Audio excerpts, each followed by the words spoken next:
Hey you guys, Caitlin here. So, can we just talk about for a second how uncomfortable and how sad it can feel when people around you tell you that they love you, but you're looking and you're like, your body, your energy doesn't feel that love frequency at all, right? Because what they call love is so ego driven, right? It's so not connecting with the spirit, with who you really are, the spirit awareness, right? And I went through something that it did a number, if I allowed it to, it could have done a number on my relationship with my family, right? That's why I cut them out of my life. That's why all these things. And then rumors were spread about me.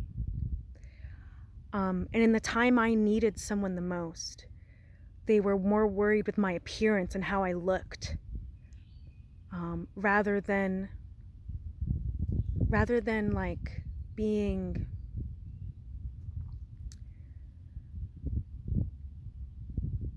caring and nurturing and empathetic. They called me mentally ill, all these things, and that just was not true. I had gone through experiences that put me in harm's way. And the funny thing is, growing up, I had done the work to understand the psychology of why I was drawn to these experiences and why I needed to cut my family out of my life, right? Because I was like, there's too much ego here. There's too much covert narcissistic traits, right? And I was able to see that in my marriage. That's when I really woke up to healing. And then after that, I chose to really, well, it wasn't really a choice, right? I was kind of thrown into awakening and understanding that, oh, I projected all that. Oh God, I projected all that. Like I didn't, that was my shadow and I created that, right? So my work has been forgiving, really forgiving, erasing every narrative, because it's not just about being happy or feeling good. It's about preparing for death. It's about being in the I am and being in the power and understanding that if I continue attaching to my ego and attaching to narratives, I'm going to be attached to this world at the time of my death. I don't want that. I really believe in being free from the cycle of reincarnation. That's my path. And so it's just so interesting because when we have this contrast in front of us, right, based on our past experiences, and we think we've let go of something, we think we've done the work to remove the narratives, and we think we've done the work to, like, oh, 3D doesn't affect me, and it doesn't have to, of course, right? But the negative feelings that come up are just showing us, like, oh shoot, I didn't really let this go. I thought I did, you know? So it's like, that's what I learned. Like there's so much in me still that I have to let go and have to release. And I've learned that it's not worth it to bring it to 3D, right? Especially when you've tried talking with people and your voice is just not heard. Well, but again, that's a story too, right? So maybe if I told the story differently, my voice would be heard. But see, so all these things, all the traps that I set up for myself, do you go through that too? Do you give yourself the time and the energy and the focus and the intention to go through the conversation with yourself like I'm doing now? Like saying, wow, well, this is what happened and I feel upset because they still don't get it, and we're like still hanging on, waiting for an apology, or we're still hanging on, waiting for, I don't know, like some type of reckoning, I guess. And so it's like, pay attention to that in your body. Pay attention to that in your body. And that's where the Buddhist practice of sending compassion and love come in.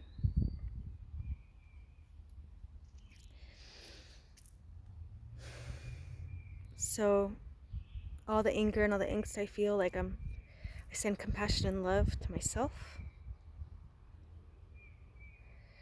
And then I revise the memories, because our brain does not know the difference between what actually happened and what is imaginary. this is where the I am comes in too. So by revising our memories, we can revise the future because we're in the now. So it's important to, stay in that, cultivate that state of love, the frequency, right? So I know it can be hard. I know it can be really hard, you guys, sometimes. But remember, that's just all the ego. It's just the ego coming up to say there's more work to be done. So if there's people around you, if something really traumatic happened in your past and the grace that you've exhibited, the poise, the grace, the forgiveness that might never ever be acknowledged, and people might act like a victim to you because of something traumatic you went through because they were affected. I just want to say that there is so much grace for you. There's so much. Your reward is not earthly, remember. We're heaven on earth. Our reward is spiritual. So stand in your love and your compassion. Feel it all. Let it come through you. Don't resist it when you're in that place of contrast.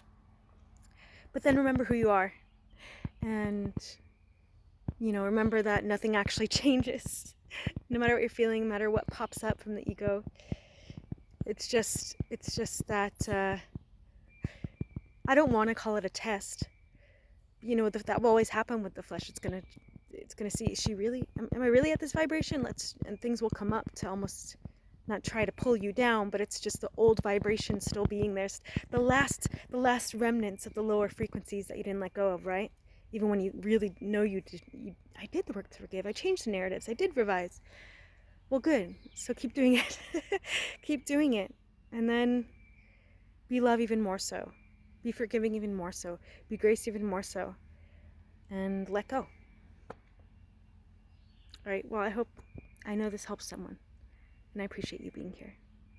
Thank you for being who you truly are, for acknowledging who you are, the I am, awareness. Thank you so much.